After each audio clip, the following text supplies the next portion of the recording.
अध्याय 3 देख रहे हैं दिल्ली के सुल्तान।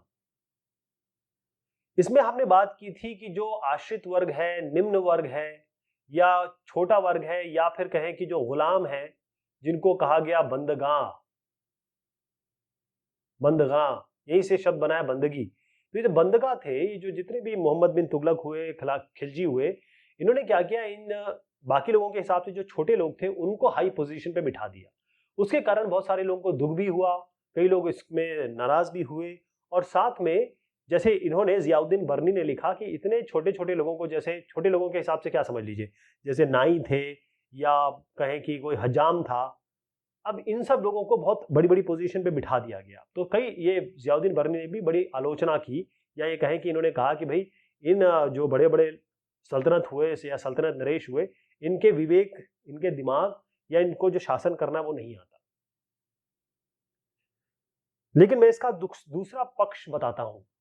हुआ ये कि इन्होंने क्या किया कि जितने भी पहले खिलजी, ये नाम बार बार आएंगे, खिलजी और तुगलक, खिलजी तुगलक, इन्होंने क्या किया कि जो सेनापति थे उनको अलग अलग आकार में जमीन दे दी, इलाका दे दिया। ये इलाका दे दिया, इसको कहा गया इक्ता। क्या कहा गया? इक्ता। और इसको जो संभालता था, जिन जिन लोगों को इन्होंने संभालने के लिए कहा, उसको कहा गया इक्तदार या फिर मुक्ति। ये उनका नाम रखा गया। इनका काम क्या था कि भाई ये जो इलाका इनको दे दिया गया है, इसकी कानून व्यवस्था, इसमें जो भी अगर दिक्कत हो रही है, प्रॉब्लम हो रही है, इसको संभालना और इसकी प्रॉपर मैनेजमेंट इनका काम हो गया है। अब इनको पैसे तो नहीं दिए जाते थे, इनको मतलब राजा जो है, एम्परर, इनको पैसा नहीं देता था। उनसे ये कहता था कि आपको हमने ये जमीन दे दी, इलाका दे दिया, ये जो इलाका आपका है, इसमें जो भी राजस्व आएगा, यानी कि जो भी आप टैक्स लगाएंगे या फिर जो भी इससे आपको गेन होगा, ये आपकी तनख्वाह हो गई, ये आपका पैसा हो गया और हम आपको नहीं देंगे, बल्कि ये राजस्व आप कलेक्ट करिए। आप पैसा जो है अपने सैनिकों का रख रखाव, जो सैनिक हो गए उनका रख रखाव आपको ये करना है। तो इन पे बहुत जबरदस्त तरीके से खिलजी और तुगलक और बाकी जो वंश वाले हुए, उन्होंने इन पे बहुत अच्छा कंट्रोल रखा। क्योंकि होता क्या था, पहले अगर कोई सूबेदार है, उसका बेटा सूबेदार, फिर उसका बेटा सूबेदार, यानी कि वंशवाद पहले चलता था।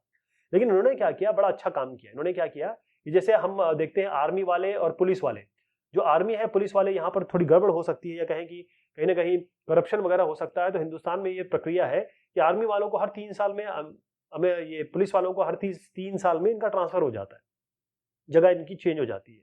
तो इस यहाँ पर भी इन्होंने ऐसे किया कि इन लोगों का स्थानांतरण करना शुरू किया, ट्रांसफर करना शुरू किया।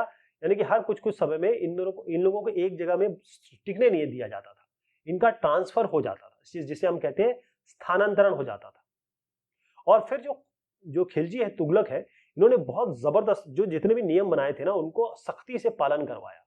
अब ये भी देखिए कि अगर मान लीजिए एक मुक्ति है, ये मुक्ति है, ये अपने इलाके का कितना राजस्व ये कलेक्ट करना है, बिल्कुल तय था कि इससे ज्यादा कोई राजस्व या इससे ज्यादा टैक्स लोगों से तो नहीं कलेक्ट कर रहा है। इसके अलावा जितना भी हिसाब बनता था, इसके लिए राजाओं ने बकायदा एक कहे कि लेखा अधिकारी, कर रहा हूं, लेखा अधिकारी ये नियुक्त किए। इनका काम ही ये था कि जा जाके पता करें कि भाई कुछ गड़बड़ तो नहीं कर रहे हैं ये लोग। यानी ध्यान रखते थे इस चीज का कि भाई जितना राजस्व तय किया गया उतना ही वसूल करें। और अगर सैनिक, आप मान लीजिए इस इक्ता के लिए 100 है, इस इक्ता के लिए 200 है, तो जितने सैनिक हैं उतने ही रहे, उससे ज्यादा ना रखें। अब जैसे ही पहले धीरे धीरे धीरे क्या किया, सुल्तानों ने बहुत सारे इलाकों को अपने कंट्रोल में रख लिया। तो जैसे ही इन्होंने बड़े बड़े इलाके अपने कंट्रोल में लिए, तो यहां पर सामंत होते थे, यहाँ पर अमीर लोग होते थे। तो अब इन्होंने, खिलजी और तुगलक ने इनको बाध्य किया कि ऐसा है, आप जो है, आप लोग हमारे हमारे सामने झुकिए। झुकना ही पड़ा क्योंकि ये तो कंट्रोल में आ गए थे। अब होता ये था कि जो मैंने कहा था, भू राजस्व की निर्धारण और वसूली ये क्लियर उन्होंने तय कर रखा था। तो पहले क्या होता था, जितने सामंत और अमीर लोग होते थे, इन्हीं को काम दे दिया जाता था कि अपना इलाका है, यहाँ पर आप लैंड रेवेन्यू और जितने भी टैक्स है, जितने भी रेंट है, सब आप कलेक्ट करें। लेकिन सुल्तान, ये खिलजी और तुगलक जो आए, उन्होंने कहा ना ना ना, ऐसा नहीं, ऐसा करो, आप लोग हमें पहले तो टैक्स दो, जो बड़े लोग हो, क्योंकि यहाँ से भी पैसा आ रहा है। उन्होंने कहा आप तो हमें पहले तो टैक्स दीजिए। ऐसा नहीं कि आप टैक्स से महरूम हम आपको रखें या फिर टैक्स ना लें आपसे, पहले तो आप हमें टैक्स दीजिए। उसके बाद इन्होंने क्या किया कि ये काम भी दिया, ऐसा नहीं है, काम दिया कि भाई आप एक तरीके से हमारी नौकरी करिए, जो बड़े बड़े सामंत थे और जो अमीर आदमी हुए उनको कहा कि आप हमारी नौकरी करिए, एक तरीके से ये नौकरी करने लगे उनके लिए। तो 3 तरीके के मेन टैक्स लगते थे इस जमाने में। एक तो था, पहला कृषि पे लगता था, एग्रीकल्चर पे, और ये जो कृषि पे लगता था उसको कहा जाता था खराज। खराज खराज यानी कि जो किसान पैदावार कर रहा है, यानी कि उसने अगर 100 केजी गेहूं पैदा किए, एग्जाम्पल ले रहा हूं, तो 50 केजी वो दे देगा, 50 केजी उससे ले लिया जाएगा, यानी कि 50% करीब। दूसरा था जानवरों पर, यानी मवेशियों पर। मवेशी में क्या हो गया, गाय भैंस बकरी ये सब हो गए, इनके ऊपर टैक्स लिया जाता था। तीसरा जो हो गया आपका घरों पर, जो आज भी लगता है, हाउस टैक्स लगता है ना आपका, तो हाउस टैक्स, इस तरीके से घरों पे जो टैक्स लगता था। अब ये देखिएगा कि जब हम इतने बड़े, यहां से बंगाल से लेके आप अफगानिस्तान, इतना बड़ा इलाका, और नीचे भी जो साउथ की तरफ इतना बड़ा इलाका जब इन्होंने कवर कर लिया, तो होता यह था कि इतने बड़े इलाके को कंट्रोल करना बड़ा मुश्किल हो जाता था। दिल्ली में देखिए बंगाल हो गया और इतने बड़े बड़े इलाके हो गए, इसको कैसे कंट्रोल किया जाएगा। तो होता यह था, दक्षिण भारत की बात करें या फिर आपने, मैं एग्जाम्पल देता हूं आपको, कि वो क्या करते थे, जैसे जो भी वंशज मैंने बताया, खिलजी हो गए या फिर आपके तुगलक हो गए, ये एरिया कवर तो कर लेते थे, यानी कि उन पे अटैक करते थे और अधिकार कर लेते थे, अधिकार तो कर लेते थे, लेकिन कुछ ही समय में ये जो इलाके हैं जिनको इन्होंने कंट्रोल किया, अधिकार किया, नियंत्रित कर लिया, वो फिर से फ्री हो जाते थे, फिर से वो फ्रीडम हो जाती थी उनकी।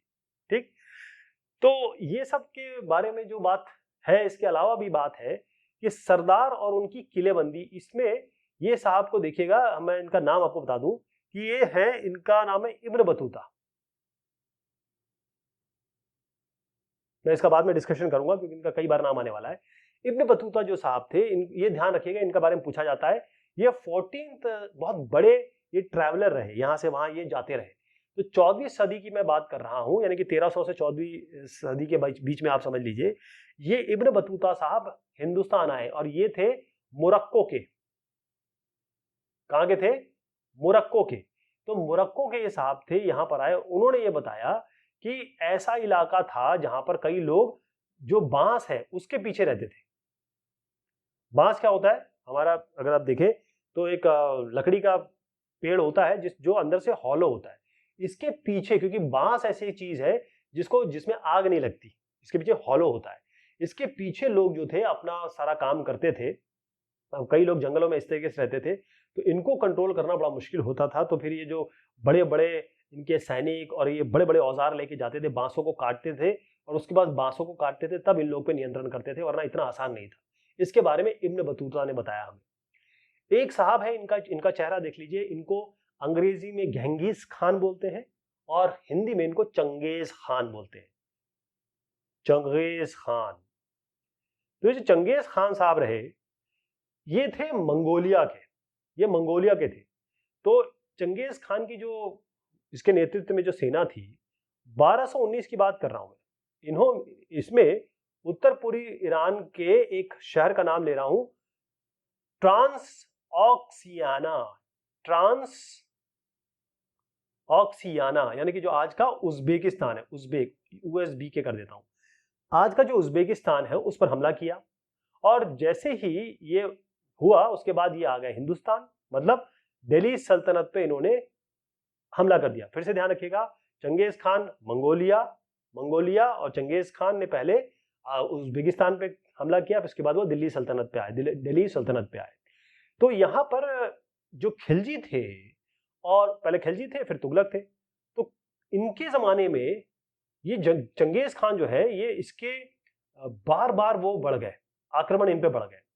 अब क्योंकि आक्रमण इतना ज्यादा हो रहा था, तो इन दोनों ने क्या किया कि इन्होंने अपनी एक सेना बना ली, ये बड़ी सी सेना बना ली। और जब हम बड़ी सी सेना रखते हैं तो उसको संभालना, उसका प्रशासन, ये अपने आप में बहुत बड़ी चुनौती होती है। तो यहाँ पर क्लियर बताया गया है कि इस आक्रमण का या फिर सेना रखने का किस तरीके से प्रबंध, और क्या इन लोगों का तरीका था अटैक करने का इस प्रॉब्लम को। तो अलाउद्दीन खिलजी, पहले एक एक करके बताता हूँ, बहुत इसमें सारी चीज बता दी गई है। इनका एक तरीके से विवरण है, या कहें इनका एक कंपैरिजन है कि कैसे इसको, इस चंगेज खान के अटैक को और बाकी अटैकों को अलाउद्दीन खिलजी ने लिया और कैसे मोहम्मद बिन तुगलक ने ली। तो अलाउद्दीन खिलजी दिल्ली पर 2 बार हमले हुए, ये इनकी डेट दी हुई है। और इसके लिए अलाउद्दीन खिलजी ने बहुत बड़ी जो है सेना तैयार कर ली। ठीक, और जब मोहम्मद बिन तुगलक इसके शासन के शुरुआती समय में सल्तनत पर हमला हुआ और मंगोल सेना को परास्त किया गया। फिर मोहम्मद तुगलक को अपनी सेना की शक्ति और जो संसाधन पर इतना विश्वास था कि उसने क्या किया, जो उज्बेकिस्तान में कह रहा हूं, ट्रांस ऑक्सियाना, उस पर आक्रमण की योजना बना ली। यानी कि ये ऑफेंसिव थे, ये डिफेंसिव थे। तो ये एक आक्रामक कदम था इनका अपनी स्थायी सेना बनाने का। अलाउद्दीन खिलजी के बारे में बात करें तो उन्होंने अपने सैनिकों के लिए सीरी नामक एक नया गैरिसन शहर बनाया। आपको मैंने दिखाया था, सीरी था, दिल्ली कोहिना था और जहांपना, तो वहां पर इन्होंने बनाया। अब ये जो नया गैरिसन शहर, मैं तुगलक साहब की बात बता रहा हूं, इन्होंने क्या किया कि इस गैरिसन शहर बनाने के स्थान पर दिल्ली के 4 शहरों में से सबसे पुराना जो शहर था दिल्ली कोहना, उनके निवासियों को इन्होंने हटाया और ये जो दिल्ली कोहना है इसको सैनिक छावनी में बदल दिया इन्होंने। और पुराने शहर के जो निवासी थे उनको दक्षिण में बनी एक नई राजधानी दौलताबाद में भेज दिया मोहम्मद तुगलक ने। अलाउद्दीन खिलजी ने क्या किया, क्योंकि सैनिकों को रोटी तो देनी है, पेट तो भरना है, तो इसकी समस्या को गंगा यमुना के बीच की भूमि से कर के रूप में खेती की पैदावार इकट्ठी करके हल किया गया। यानी कि जहां पर पेट भरने की समस्या थी वहां पर इन्होंने क्या किया, उस गंगा यमुना का जो इलाका था वहां से टैक्स लेना शुरू किया। यानी 50% ये टैक्स लेने लगे किसान के पैदावार का, राइट। अब यहां पर अगर तुगलक साहब की बात देखें तो इनको भी अपने सेनाओं को खिलाना था, तो इसके लिए क्या करते थे, वो उसी इलाके से खाद्यान्न इकट्ठा किया करते थे जहां पर ये सैनिक तैनात है। लेकिन उन्होंने और भी कर लगाए और प्रॉब्लम ये हुई कि इतना ज्यादा जब कर लगाने लगे, टैक्स लगाने लगे, तो उसी जमाने पे यहां पर अकाल भी पड़ गया। ये तुगलक साहब के साथ हुआ। अब इनको पैसा भी देना होगा, तो अलाउद्दीन खिलजी ने क्या किया, अलाउद्दीन ने जो सैनिकों को इक्ता के स्थान पर नकद वेतन देना तय किया कि भाई हम इक्ता नहीं, आपको हम बकायदा पैसे देंगे, रुपीज, मतलब जो भी उस समय चलता होगा। सैनिक अपना आवश्यक सामान दिल्ली के व्यापारियों से खरीदते थे और यह भी आशंका थी कि व्यापारी अपनी चीजों को कीमतों को बढ़ा देंगे। इसके लिए अलाउद्दीन ने क्या किया, दिल्ली में चीजों की कीमतों पर एकदम नियंत्रण करना शुरू कर दिया। अफसर ये सर्वेक्षण करते थे कि भाई कोई इस बात का उल्लंघन तो नहीं कर रहा है, जो न दर है उसी पे बेचे। लेकिन मोहम्मद तुगलक को भी पैसे देने होते थे, मतलब किसी न किसी तरीके से उनका वेतन तो देना होता था। तो उन्होंने क्या किया कि मोहम्मद तुगलक भी अपना वेतन नगद के रूप में देते थे। लेकिन कीमतों पर जैसे यहाँ पर नियंत्रण किया जाता था, वो क्या करते थे, एक मुद्रा जिसे टोकन कहते हैं, मुद्रा चलाई उन्होंने, और ये मेटल के बने होते थे सिक्के, लेकिन सोना चांदी में नहीं होता था, सस्ती धातु थी इसमें। तो 14वीं सदी के लोगों को इस मुद्रा पर ज्यादा भरोसा तो था नहीं, बड़े चतुर थे। वो क्या करते थे, अपने सोने चांदी के सिक्के को बचाकर रख लेते थे और इस तरीके के सारे जो टोकन थे, इस टोकन मुद्रा से ही वो बाकी चीजें चुकाते थे। तो ये जो सस्ती मुद्रा थे, जैसे जाली सिक्के बनाने लगे लोग, जैसे जाली वो बनते ना, कागज नोट वगैरह बन जाते, उस तरीके से अलाउद्दीन का जो प्रशासनिक कदम था उसके हिसाब से देखा जाए तो वो काफी सफल रहे। और उन्होंने देखा कि किस तरीके से कमी हो रही है, बाजार में जो चीजें आ रही हैं उसके हिसाब से बड़ी अच्छी तरीके से इन्होंने मैनेज किया, रेट वगैरह फिक्स किए। और ये समझ लीजिए कि मंगोल के जो आक्रमण थे उनके खतरे का भी उन्होंने बड़ा अच्छा सामना किया। और मोहम्मद तुगलक ने क्या किया, वो थोड़ा सा असफल रहे, जो प्रशासनिक कदम के हिसाब से देखा जाए तो असफल रहे, क्योंकि कश्मीर पर उनका आक्रमण पूरी तरीके से फेल हो गया और फिर तुरान पर हमला करने का इन्होंने छोड़ ही दिया आइडिया और अपनी विशाल सेना को भंग कर दिया, जितनी बड़ी सेना उन्होंने खड़ी की थी। इस बीच जो उन्होंने एडमिनिस्ट्रेशन के संबंध जो कदम उठाए उसमें बड़ी दिक्कतें हुई। दौलताबाद में आपको बताया था मैंने, एक शहर इन्होंने बसाया, वहां से बहुत सारे लोग नाराज थे कि भाई हमें अपनी जगह से हटा दिया और करों में इतना ज्यादा वृद्धि कर दी और गंगा यमुना में अकाल, जो उसका दुआब था, जो उसका इलाका था, वहां पर अकाल हो गया, तो लोग बगावत पे उतर आए। फाइनली इन्होंने जो टोकन व्यवस्था शुरू की थी इसको इन्होंने बंद करना पड़ा। तो ये दोनों के अलग अलग अप्रोच थे। मतलब कहा जाए कि खिलजी ने जो किया वो एक तरीके से डिफेंसिव मैकेनिज्म था और मोहम्मद तुगलक ने ऑफेंसिव किया। इन्होंने कहा कि मंगोल आएंगे, हम उनका मुकाबला करेंगे। मोहम्मद तुगलक ने कहा हम उनको आने नहीं देंगे, हम ही सैनिक आक्रमण कर देंगे। क्लियर है? ओके। अब मैं बात कर रहा हूं 15वीं और 16वीं शताब्दी में जो सल्तनत का हाल था। तो तुगलक वंश के बाद अगर आप यहां पर देखेंगे तो तुगलक वंश के बाद दिल्ली जो लोग आए 1526 तक, दिल्ली और जो आगरा है उस पर सैयद और लोदी वंशों का राज्य रहा। दिखा देता हूं आपको। ये शायद मैंने शुरुआत में भी आपको बताया था। देखिए ये कौन से हो गए, सैयद और लोदी। कौन हो गए, सैयद और लोदी। तो यहां पर दिल्ली और आगरा पर सैयद और लोदी आ गए क्योंकि तुगलक वंश यहां पर समाप्त होने लगा था। और जौनपुर, बंगाल, मालवा, गुजरात, राजस्थान और जो दक्षिण भारत है उसमें जितने भी शासक थे स्वतंत्र इंडिपेंडेंट होके खड़े हो गए। अब उसी जमाने में अफगान और राजपूत ये भी नए शासक के रूप में उभर गए क्योंकि ये तो उनके स्वतंत्र शासक थे ही थी उस जमाने के। और साथ में इनकी राजस्थान जो कैपिटल्स थी वो भी बड़ी समृद्ध थी, पैसे वाली थी, राइट। तो यहां पर जो मैंने कहा कि अलग अलग छोटे छोटे सरदार पैदा हुए, इसमें मैं इनका नाम जरूर लेना चाहूंगा। ये शेर शाह सूरी है। शेर शाह सूरी, इन्होंने अपने इलाके को इतना बढ़िया तरीके से मैनेज किया। शेर शाह सूरी जो कि 1540 से लेकर 1545, केवल 5 साल, जो 15 साल इनके अगर मैं बताऊं काउंट किए गए, तो इन्होंने क्या किया, ये अपने बिहार में, बिहार इलाका है हमारा जो आज स्टेट है, इसमें इनके चाचा थे, चाचा। तो चाचा का एक छोटा सा इलाका था, उसका प्रबंधन शुरू किया इन्होंने, इनको देखने का काम इन्होंने शुरू किया। लेकिन आगे चल के ये इतने पॉपुलर हुए, इतने स्ट्रांग हुए कि इन्होंने मुगल सम्राट, कौन, बड़ा नाम है ये, हुमायूं, इनको चुनौती दे दी और फाइनली इनको परास्त, हरा भी दिया। किसको, फिर से सुनिए, शेरशाह सूरी ने हुमायूं को हरा दिया। बहुत बड़ी बात है ये। अब इन्होंने क्या किया, शेरशाह सूरी ने ये दिल्ली पर अधिकार करके अपना राजवंश इन्होंने स्थापित कर लिया।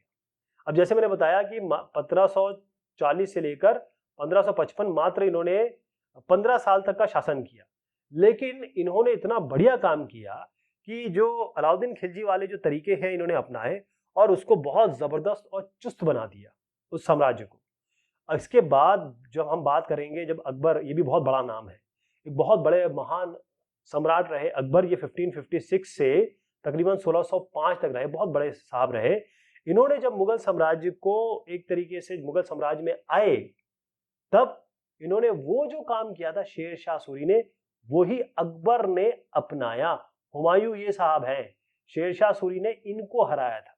और फिर अकबर जब आए, उन्होंने इन्हीं की प्रशासन व्यवस्था, इन्होंने जिस तरीके से एडमिनिस्ट्रेशन किया था, बेहतरीन काम किया था, उसको आगे बढ़ाया। ठीक। सैयद वंश में मैं खिज्र खान का नाम लूंगा, खिज्र खान, और लोधी वंश में बहलोल लोधी का। अच्छा, इसी जमाने में यूरोप में क्या हो रहा था, यूरोप में ये हो रहा था कि यहां पर एक नया विचार आया, तीन श्रेणियां, 3 कैटेगरीज कह लीजिए इसको।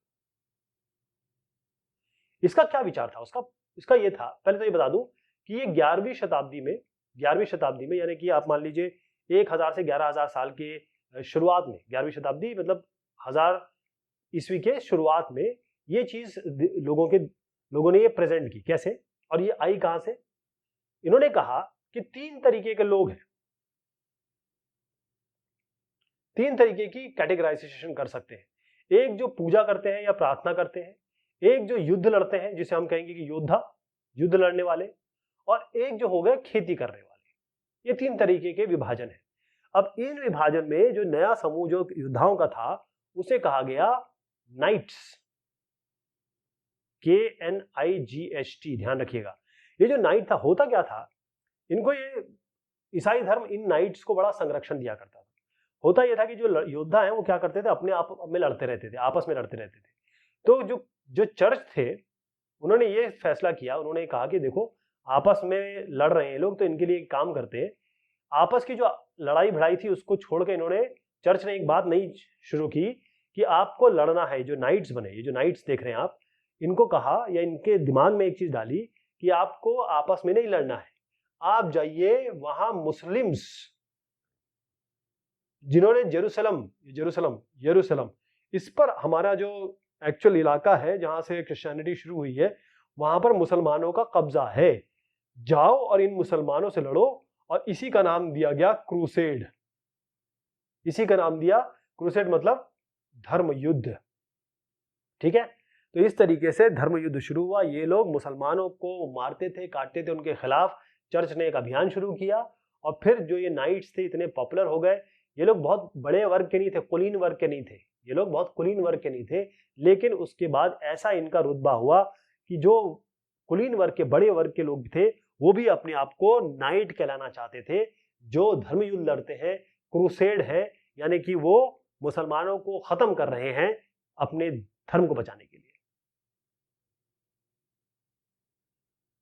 तो ये बात हुई इस डिस्कशन की। बहुत शुक्रिया, बहुत मेहरबानी आप सभी।